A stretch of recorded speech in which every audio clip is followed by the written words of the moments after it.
Hi, happy June, everyone. I'm Sharon from the Vermont Department of Libraries, and this is my review video. As usual, I will start with picture books. I have one nonfiction picture book, I think. I've got one graphic novel, then I have a couple of middle grade novels, and then a couple of YA. So let's get started. I'm going to start out with a bang. Chicken in Space. This book cracks me up because it's a chicken in space. Really, it's about a chicken who has dreams of going to space. So Zoe, not like other chickens, she had dreams. She had a plan. That's quite a plan. Yeah. So she had plans to going onto space. So she needs a hat. And then they decide that she needs some things like a spaceship. And so they find her a spaceship, her friends. And so she sticks her friend the pig in the spaceship. And they go out looking for pie. Because, of course, there's pie in space. Anyway, they end up finding moon pie, and it's hysterical. This is a really beautiful book. Friendship, adventures, good story time book. Your kids will love it. Plus, who doesn't love a chicken with a dream? I ask you. Alright, next. Someone was asking me recently about picture books with Asian characters doing normal stuff. Here's one for you right here. A Little Sister and Me. Not a lot happens in this book. It's just about... Sorry, let me just try to adjust this. There you go. It's about brother and sister, and it's about the first time that big brother is allowed to walk little sister home from school. And, of course, little sister has big plans. She wants to sing, and, of course, she starts singing, "Take Me Home, Country Roads," which I'm not actually going to sing for you because you wouldn't recognize it if I did, but you know what I'm talking about. And she wants to splash in mud puddles, and then she has to go to the bathroom, and she's running too fast, and she wants to look at the squirrels, and then, you know, she's playing with sticks, and then it's going to rain, and she's running, and then there's a big thunderstorm, and oh, little sister falls down. Oh no. Big brother, of course, is very worried, and comes and picks her up, and she says, she says, "I didn't cry, I was very brave." And he says, "Yes, you were." And then she starts singing again, and the clouds come back and they go home. And then at the end, she writes him a thank you note about being the best big brother in the whole wide world. It's very adorable. If you need more books with Asian kids in them, this could be a good one. If you need just brother and sister stories or just quiet, cute stories about siblings where not a lot happens, but it's awfully sweet, this is a good one. I recommend it. Alright, Chicken Lily. Chicken Lily is a chicken. She's very afraid of talking in front of people. But there is a poetry slam at her school. And so she's worried about going. What if she falls flat on her beak? What if she lays an egg? Oh, the horror. And so she worries and she worries and she worries. And she even tries to convince her teacher, Ms. Lopp, that she has too much to do. And presents her with her to-do list. And the teacher says, "With handwriting like that, you definitely need to be in the poetry slam." It backfired. So her friends, they all admire her handwriting, and everyone is writing these poems and showing her the poems, and she's hiding, and she feels terrible. And then so she just starts writing the alphabet, A, B, C, D, E. And she decided it was kind of like a puzzle. So she decides it's like a puzzle. So her friend, the pig, wrote a poem, here you go, about broccoli. Broccoli is my favorite food. I like it best with cheese. But what I really like the most is how it looks like trees. It's an awesome poem. And so she's really nervous, you know. And then it's her turn, and she gets up there, and her poem goes like this. A, B, C, D, E, F, G. Writing poems is fun for me. When we're done and out the door, I'll go home and write some more. It's just so cute. I know Poetry Month is over, but you might need this anyway. So she decides that she is a lot of different things. She's a puzzler, and she's a good colorer, and that she's a chicken, but only some of the times. So Chicken Lily, very, very cute. Good for kids who have stage fright, or good for Poetry Month, or just for something silly. Alright, Circle is a more serious book. It's beautiful for the first thing. It's absolutely gorgeous. It's this collage-y kind of style. I don't know if I can do it justice on this screen. And it's basically the dreams of this little boy down here who's in a wheelchair, and he's following these birds. And they start in a place where the mud and sand becomes sea. And he's watching them, and they go around, basically around the world. These pictures are absolutely stunning. I'm not sure you can see them as well as I wish you could. The sun's a little bright. And these are godwits, which I don't know if you know anything about them. I don't, but they travel all over the place, and they're on the marshes. And when he's kind of dreaming about all of this, this picture's my favorite right here. I don't know if you can see it. This one right here. It's absolutely stunning.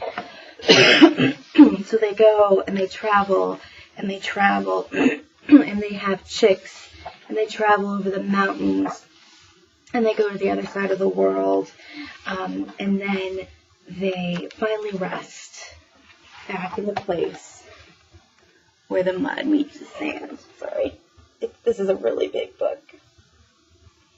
And you see he's dreaming. He's got crutches. He's chasing the dog.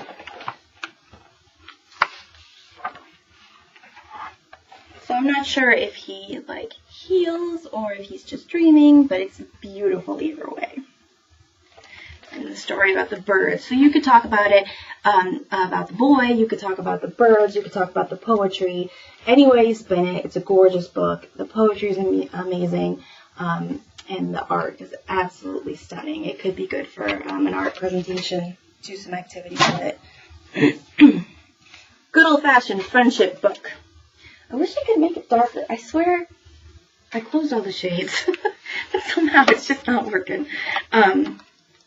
Here, let me try putting this back a little bit. No. Anyway, this is called The Two Tims. And this is about two best friends named Tim. Tim and Tim. And they're besties. Wherever Tim goes, I go. Whatever Tim does, I do too. Until Tom comes along. We all know that Tom sometimes does come along. And Tom likes to play knights, and so does Tim. But the other Tim doesn't. Tim thinks they're boring. Tom likes to crazy dance, and Tim does too. But not the other Tim. Uh-oh. Tom likes to swim. Tim doesn't know how, and neither does Tim. No problem. I'll teach you. This is the cutest picture, I think. So they all become best friends. This is two Tims and Tom. It's just hysterical. Silly, goofy, kids are going to love it. Alright. Douglas, you need glasses? This is about a dog who needs glasses. So this could be good if you have kids who need glasses or kids who are struggling with this kind of thing. Or it could just be funny because it's about a dog who can't see. And so he misses important signs a lot. And he ends up where he's not supposed to be. Or one time he plays fetch and he accidentally brings home a bee's hive. Oh boy. So they get worried about him and they take him to the optician. And he goes to the optician and he has to see this chart. This chart is hysterical. And of course he fails the chart. So he has to get glasses. And then he has to pick out all the glasses. There's a special section just for dogs. Of course there is. And he gets glasses. And he says, "Everything looks amazing." He's so excited. And then at the end of this story is a picture of real kids wearing glasses.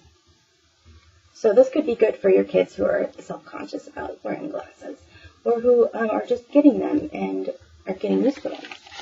Anyway, a dog who needs glasses is hilarious. Okay. Speaking of senses, this is a very interesting story. This is about a little boy who has parents who are deaf, and I'm not exactly sure what time period this is. Probably it's 1930s in Brooklyn, and he's used to having parents who can't hear, and they speak sign language, but his parents are always asking him what things sound like, and so he tries really hard to describe it. And so they go on a roller coaster, and he tries to explain what that feels like.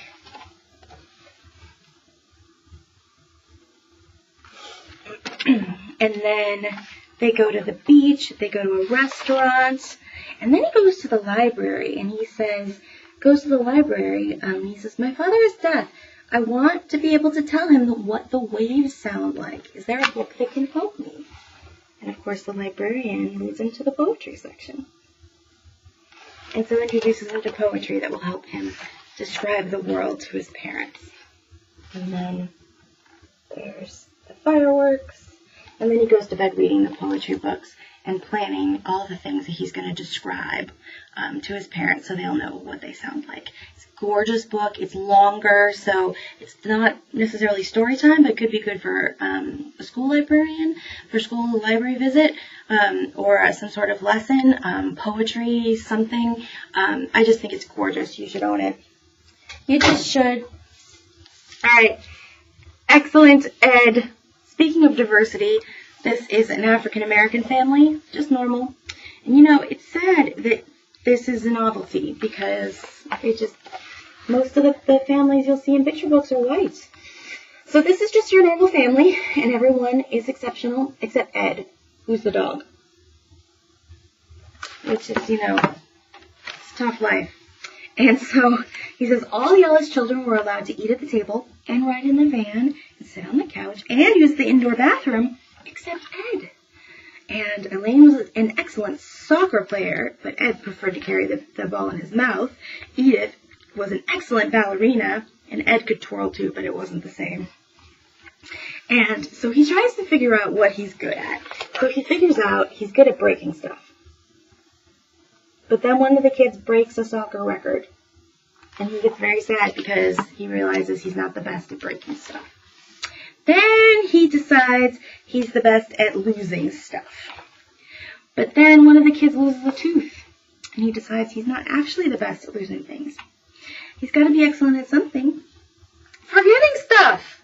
And he always forgot to wipe his paws, he forgot he shouldn't water the rose bushes, and he always seemed to forget that he'd just eaten.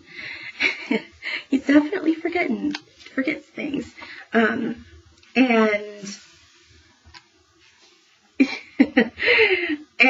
then one of the sisters had a ballerina recital and forgot to be nervous. And then he wasn't the best forgetter anymore. But then, during dinner, someone dropped a peanut butter sandwich, and they realized he's the best at cleaning the floor. Of course he is. All dogs are. And hugs and kisses, and now, the very last line, he has to figure out why he can't use the indoor bathroom. It's a fabulous book, hilarious, your kids will love it.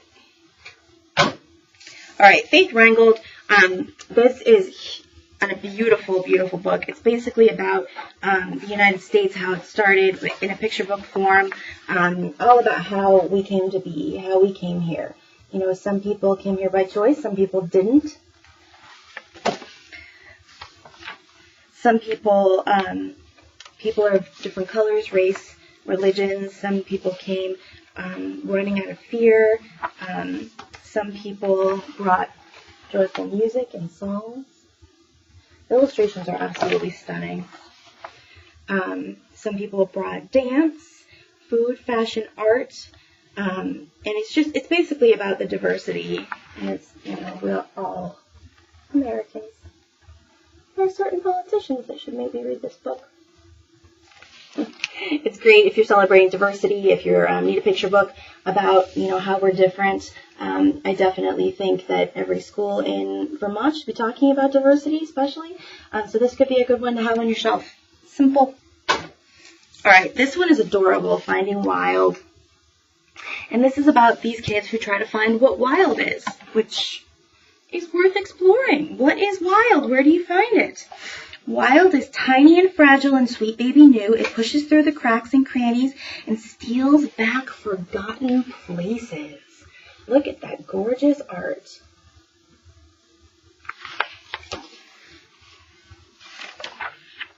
It creeps and crawls and slithers. It leaps and pounces and shows its teeth. It's full of smells, fresh mint, ancient cave, sun-baked desert, sharp pine, sea salt. His descriptions are absolutely awesome. It's as smooth as the petals of poppies, rough as the fierce face of a mountain. But watch out, wilds can hurt.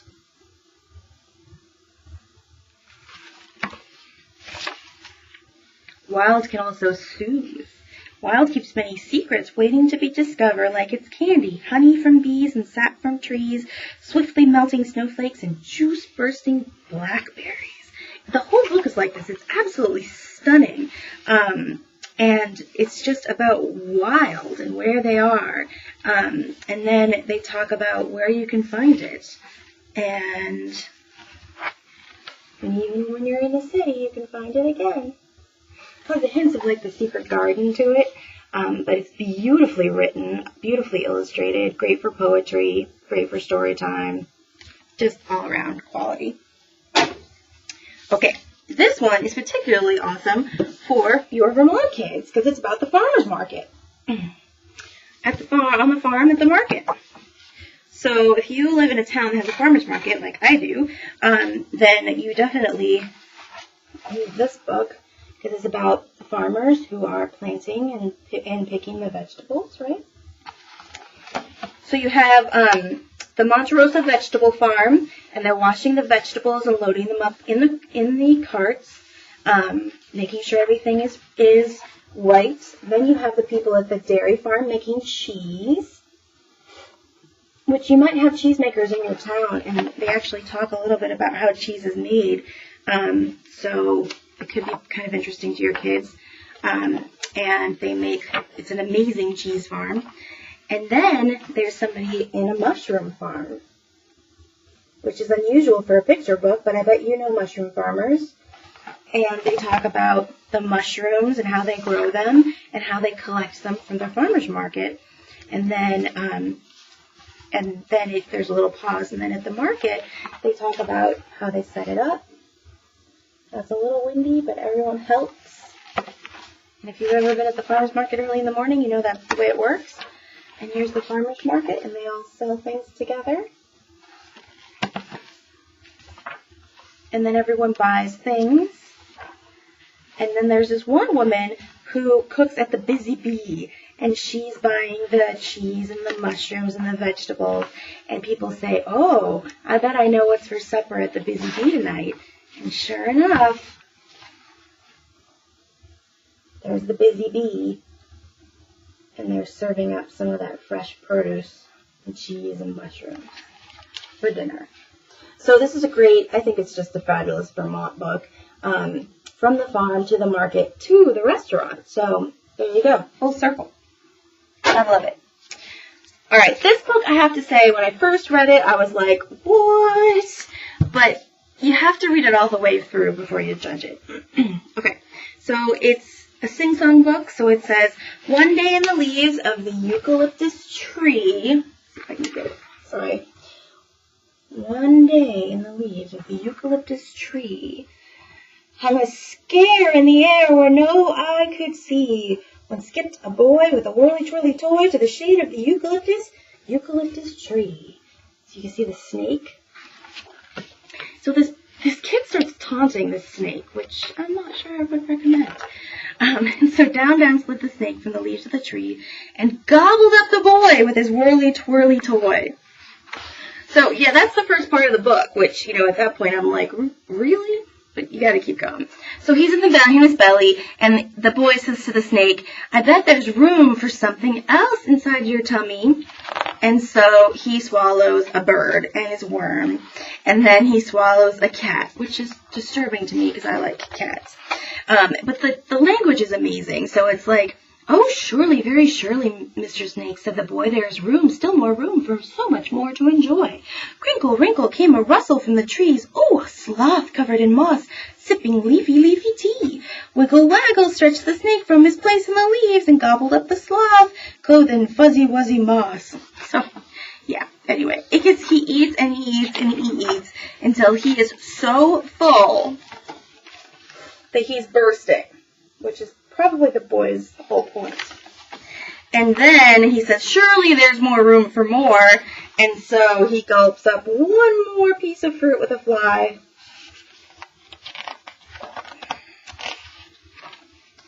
And then he burped, which the kids will love because, you know, kids love gross things.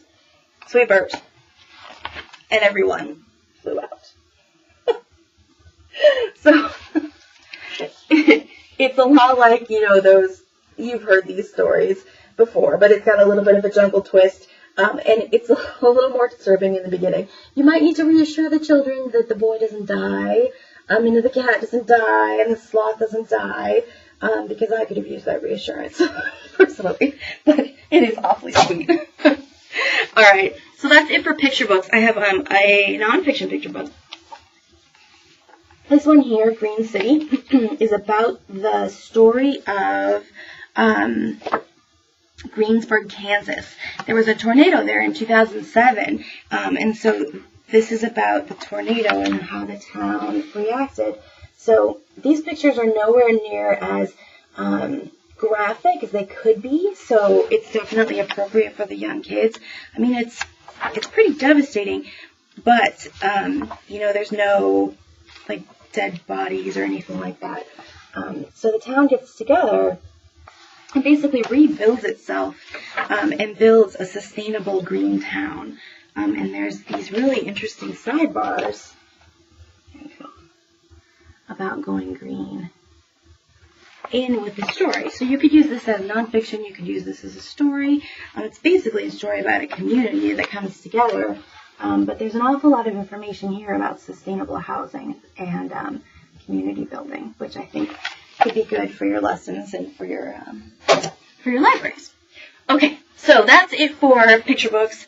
I've got one graphic novel for you here. This is the first in a series. It's called Nameless City, and it's definitely middle grade. Got a little bit of violence in it, but got big, big pictures, not a ton of words. And it's about a nameless city. And it's built on an ancient mountain pass. And this city's always being invaded by different groups of people. And so the natives, they call it Nameless City. The outsiders try to name it. And so this is about a kid who's an outsider, and therefore is not part of the Nameless City, and then somebody who is part of the Nameless City and their adventure together. It looks interesting. It has kind of a Roman, ancient city kind of feel to it, and it's a series. It got great reviews. I think the kids will like it. And I know a lot of the kids are really thirsty for these kind of middle grade graphic novels because they are hot right now. I don't need to tell you that. All right, this book looks hilarious. I'm actually, when I looked at it and I read the description, I'm surprised it's not a graphic novel, but it's not. It's just silly. So it's called The Deadly Seven, and it's about this boy who, I can't remember how this happened, but he ends up with his uncle who is very strange, and he gets into like an accident and releases these 7 monsters. And these 7 monsters are trying to help him follow. I'm trying to remember. It was something ridiculous. Hold on a second. For some reason, the flap is glued shut. That's just rude. So these 7 monsters are his friends, And there's something else funny about it that I need to remember. Okay. I'll look it up for you right now so you'll remember. Oh, right. His older sister goes missing. And his parents go to join the search. Oh, right. So he goes to live with his crazy Uncle Pogo, who's working at St. Paul's Cathedral. And he is cuckoo nuts, and he has a prosthetic leg that does all sorts of wacky stuff, includes it's a cell phone, naturally, right? And he knocks over some of his creations, and these 7 monsters come out.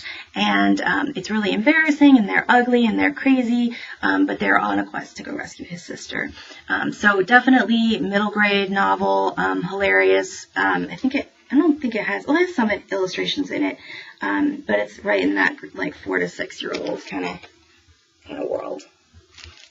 I think it looks hilarious. This is a book told from a dog's point of view, because everyone needs that, but I will assure you that the dog does not die in this book, because that's unacceptable. It's a story about Strudel, and I think this book's going to be a big hit with your kids because it's about a boy who bonds with a dog because he goes to the animal shelter and reads to the dogs, which I know a lot of kids do, or you guys have dogs who come to your libraries. So he goes to the pound and reads to the dogs, and he makes friends with this one dog, and he reads them westerns. And this dog dreams that he's his sidekick. And then one day the boy takes this dog home and is his forever home. And now he thinks he's his real sidekick. And then he gets into a feud with some feral cats in the street and they have adventures. It looks adorable. Really, really adorable. But I think your kids will like the premise a lot. Lauren Miracle has a new one. I love Lauren Miracle. This is a middle grade novel for her. It's about a town where kids, I think it's on their 13th birthday, they go to Willow Hill and they make wishes. The first wish is an impossible wish. The second wish is something she can make her come true herself. And the third is the deepest wish of her secret heart. But the oldest child in this family, Natasha, she's turning 13. She's not sure she believes in magic, so she's just not really sure about this. But when she wishes the tree, these kind of crazy magical things happen. I've read that there's some serious stuff in this book, some mental illness, some family stuff, which, Lauren Miracle always folds into these stories. It's a substantial book. It's hefty, but totally appropriate for your middle grade kids. Looks like it could be a good one, especially if you have fans. All right, next. This book here has a gorgeous cover. It's The Remarkable Journey of Charlie Price. And Charlie Price's mom has died. And he's very sad. And he has divided the world into before mom died and after. But his sister, Imogen, starts acting really weird. And Imogen claims that she's found a parallel universe where mom is still alive. And so then they go on this adventure together to uncover this world so they can get their mom back. And I'm not sure what's going to happen. This is a historical fiction novel. It looks like nonfiction, but it's not. It's historical fiction. It's short. It could be good for kids who really like, historical fiction. It takes place in South Africa, I think. South Africa, 1976. So he lives with his mom. His mom is a maid, and he saves somebody, takes care of somebody who's trying to evade capture by the police, and he doesn't actually know what's going on. And he, unbeknownst to him, gets kind of tangled up in this this chaos, tumult that's happening in South Africa at the time. And he doesn't really know what's going on because he's innocent. So it's a short story, but he's trying to be free because he doesn't want to be in trouble because all he did was try to save somebody's life. It got, pretty good reviews. I think the appeal is going to be that it's short and it's historical fiction, so you might have a use for that. Moving on to some stuff that's a little older, Donna Gephardt has this new book, Lily and Duncan, and this book looks like one of those friendship books that kids are going to need. Lily was born a boy, but is now identifying as a girl and named Lily, and Duncan is bipolar, and both of them have some serious problems, and I think they are, I don't know how old they are. They're in New Jersey. I want to say they're middle school, high school, and they become friends and they start supporting each other. I think it got fantastic reviews. It looks wonderful. I think it would be really good for your middle school, high school collections. All right. This book right here has been compared to Andrew Smith, who's one of the weirder authors I've ever come across in my life. So in keeping with that, this book looks pretty weird. Let me read you the description. Travis's plans to spend the summer as follows. Working on his basketball game with his friend Creature, reading excerpts from Creature's novel in progress called The Pervert's Guide to Russian Princesses, canoeing and fishing the lake, hoping to catch a glimpse of the beautiful girl who just moved in, not getting into trouble, not going back to juvie, searching the homeless camps for his mother with a jar full of cash to help her get her back on her feet. But then Creature is attacked, and it sets in motion a chain of events that threatens both kids' futures. So it sounds like it's a story of friendship. It sounds like it's a little quirky, but if you have kids who like this kind of quirky, gritty stuff, this might be good. And I have no idea where the title comes from, so I can't help you with that. Alright, The Mystery of Hollow Places got phenomenal reviews, and the cover looks so creepy. This is a story of a girl, and her parents met because her father was a forensic pathologist, and her mom identified a body, and that's how they met. And then her mom left when Imogene, this girl's name is Imogene, was a baby. And so she's always wondered about her mom. And then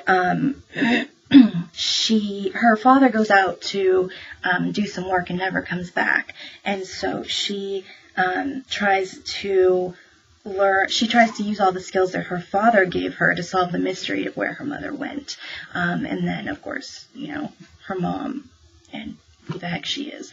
So it looks like a huge mystery, lots of creepiness, probably a fair amount of dead bodies because forensic pathology, but it looks really good. Good for your high school students.